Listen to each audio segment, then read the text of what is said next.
A young woman marked by loss and a powerful man wounded by the past cross unlikely paths. Between worlds so distant, a journey of faith, courage, and hope is born, showing that sometimes destiny writes stories where least expected. The sun beat down on Asha's back as she harvested rice in the flooded fields, her fingers wrinkled from the constant moisture. At 24, her young face already showed worry lines that even her gentle smile couldn't hide.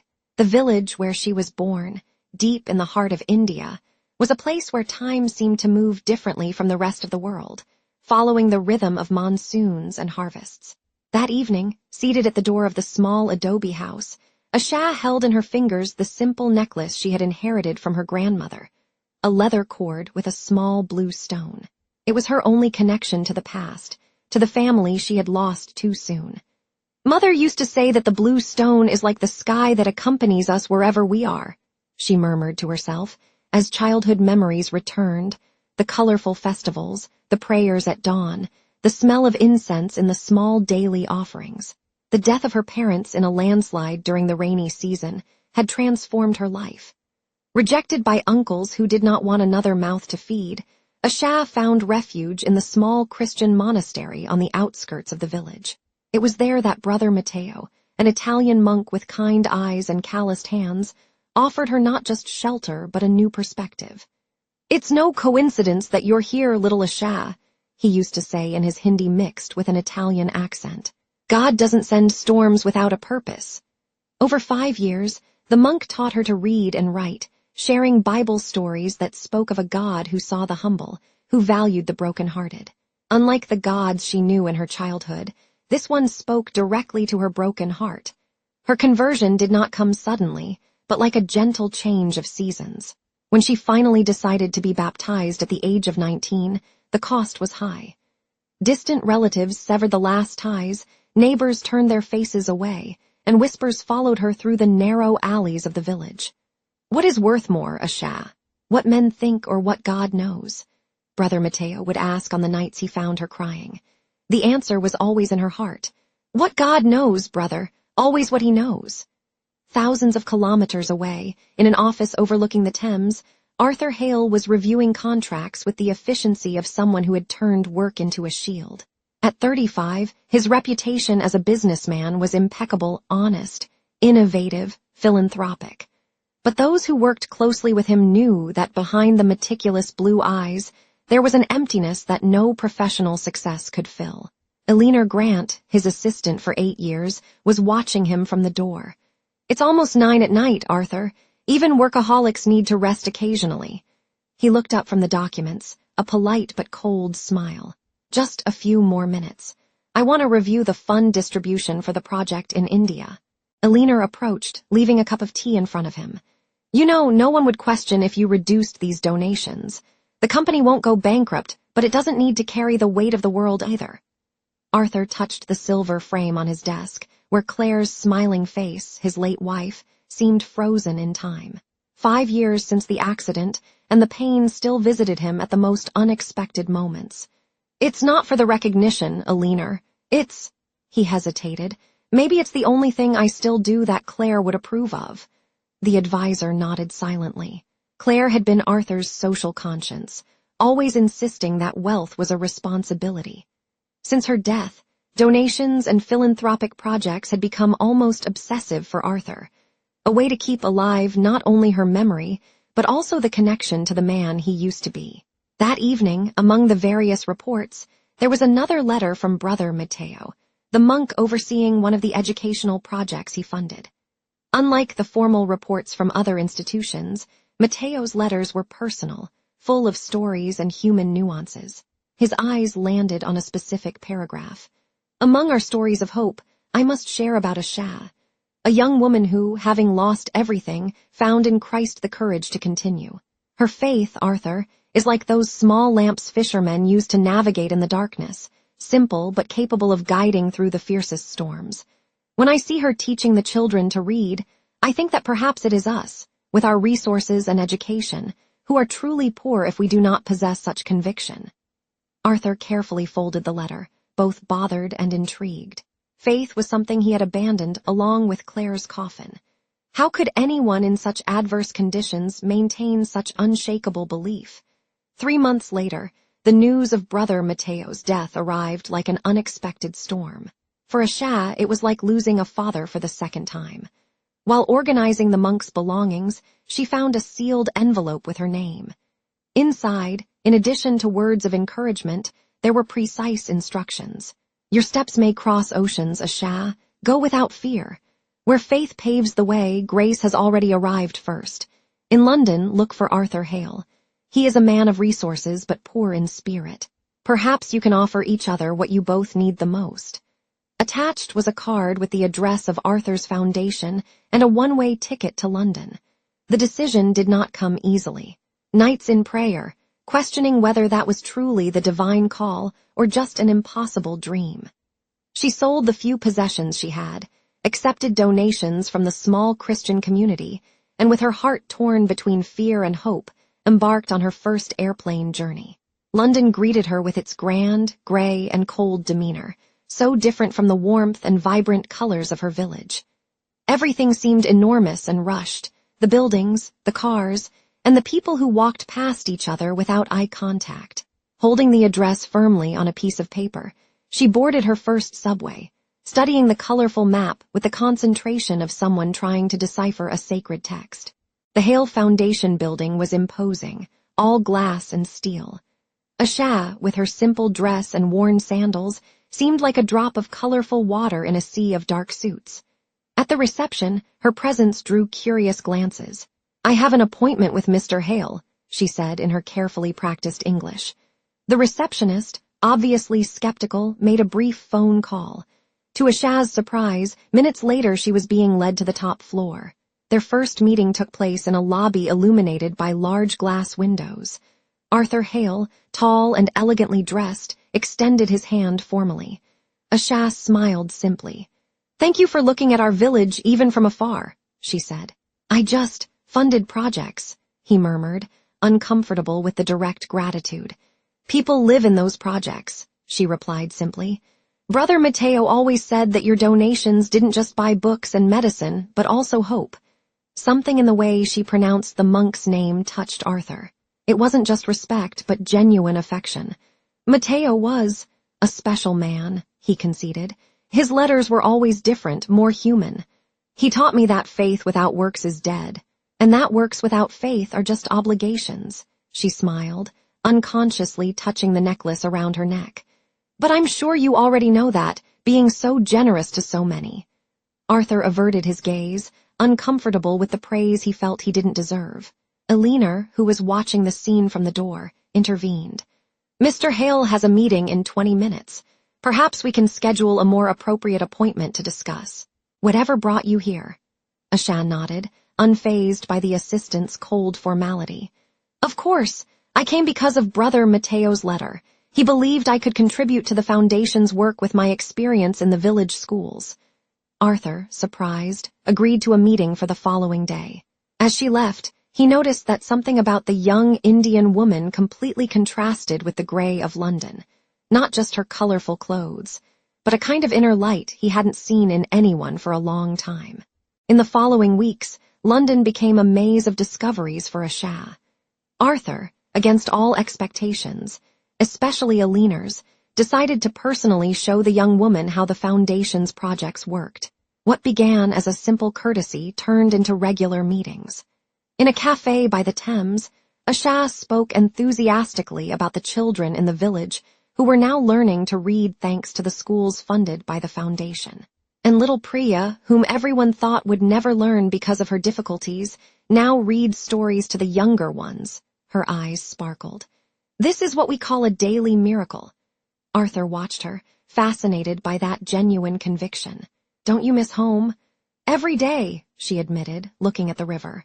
"Longing teaches me that true love is not just noise and presence, but persistence even in distance." He looked at the necklace on her neck, which she often touched when deep in thought. "It's beautiful. It's simple, like faith," she smiled. "My grandmother used to say that this blue stone reminds us that we all live under the same sky, even when separated by oceans." "And what is your truth, Asha? What sustains you so far from everything you know?" "That no one gets here alone," she replied without hesitation. "Every step I've taken, from the loss of my parents to this moment, has had God's hand guiding me, sometimes through the kindness of others, like Brother Mateo. And you?" Arthur fell silent, something inside him beginning to crack, a memory of the faith he had lost when Claire's car skidded on that rainy road. How could God allow him to lose the only person he loved? How could he trust in a divine plan that included so much pain? But watching Asha, with her serenity despite all the losses, a small crack opened in his hardened heart. Asha's presence at the foundation did not go unnoticed. Her simplicity and practical approach began to influence the way projects were developed.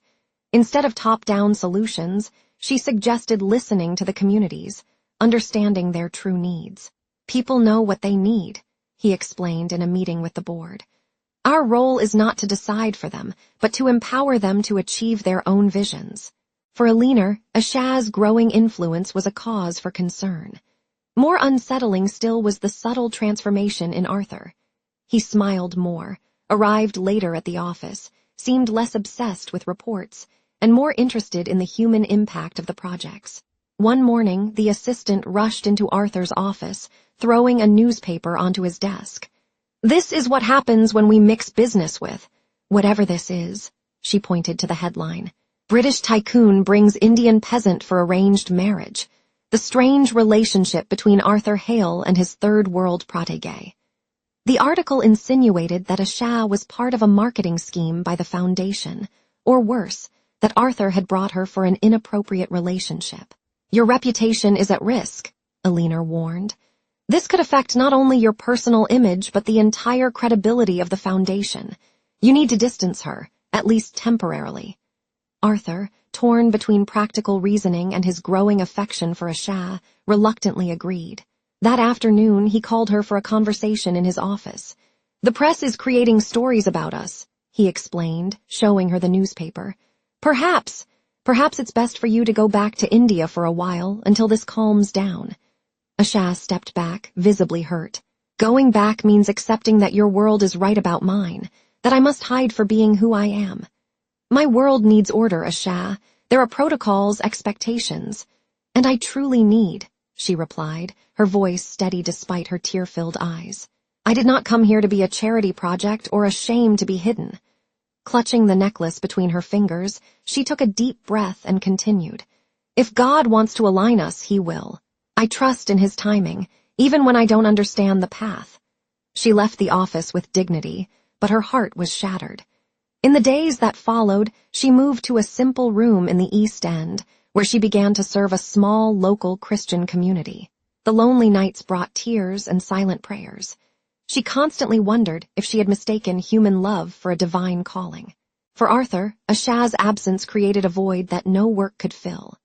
He realized, with painful clarity, that he was repeating the same pattern that had driven him away from Claire, hiding behind conventions and expectations, fearing the vulnerability that love required. One sleepless early morning, he found himself wandering the streets of London until he entered an empty cathedral. He sat on a wooden pew, facing the altar lit only by a few votive candles. "God, if you're still there, if you still hear me after all this time," he murmured, his voice echoing in the sacred space, "teach me how not to lose again, not out of fear, not out of pride." The following morning, a new crisis erupted. An influential blog published an article accusing the Foundation of using Asha as a marketing ploy to appear more connected with the communities it claimed to help, only to discard her when the press began to raise questions. Alina, pragmatic as ever, prepared an official statement carefully crafted to deny any wrongdoing and to clarify that Asha had chosen to follow her own path. "We'll do a controlled press conference," the advisor explained. "You'll read this statement, answer only the pre-approved questions, and we'll end it before they steer things into personal territories." Arthur looked at the meticulously prepared text, remembering Asha's words. "I need the truth." "No," he decided. "I'll speak about what really happened. No scripts." Alina tried to dissuade him, but his determination was unwavering. That afternoon, he faced a room full of journalists, cameras, and recorders. He abandoned the prepared statement and spoke directly. I came to know Asha through the letters of a monk who dedicated his life to serving the most needy. She is not a project, not a symbol, not a marketing strategy. She is a woman with a faith and a strength that I barely comprehend but deeply admire. He paused, his voice trembling. And I miss her. At the back of the room, a door silently opened. Asha entered, accompanied by leaders of the Christian community where she had been serving in recent weeks. Arthur, upon seeing her, momentarily lost his words. She walked up to the microphone, her simple yet powerful presence silencing the room. I crossed oceans because I believe that true promises come from God, not from men. I do not seek titles or positions but purpose, and my purpose has always been to serve, whether in my village or here in London. Arthur stepped forward, his heart racing. Forgive my fear, Asha. I wanted to protect a reputation when I should have defended what truly matters. I want to walk by your side, learn from you, if God allows. As a husband.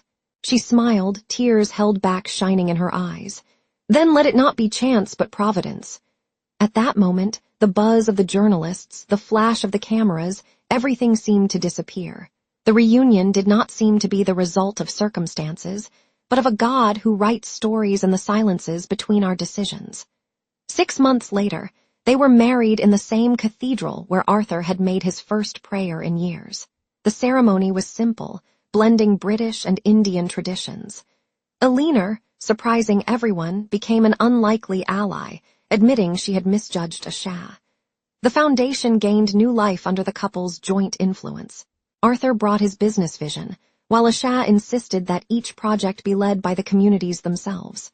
We do not just provide resources, she explained, but dignity and autonomy. Together, they created a model that began to be replicated by other organizations, an approach that viewed people not as passive recipients of charity, but as active partners in their own development. Arthur rediscovered his faith, not in an explosive or dramatic way, but gradually, like dawn after a long night. Asha, once rejected by her village, became a bridge between seemingly incompatible worlds. On their first wedding anniversary, walking along the banks of the same Thames where they had shared so many conversations, Arthur asked, "Do you ever wonder what your life would have been like if you hadn't opened that letter from Brother Matteo?" Asha smiled, touching the old necklace that now shared space with the wedding ring. "I don't believe in what-ifs. I believe in purpose." She looked at the river, reflecting the cloudy sky of London. "Do you know what my grandmother would say now? That the same sky that covered our village now covers us here. The same God who guided me through losses also brought me to you."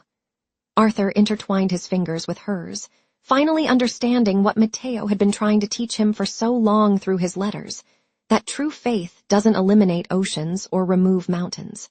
It simply gives us the courage to cross them, one step at a time, trusting that we do not walk alone. "I think I finally understand," he murmured, gently kissing Asha's forehead. "Faith doesn't eliminate oceans, it delivers boats."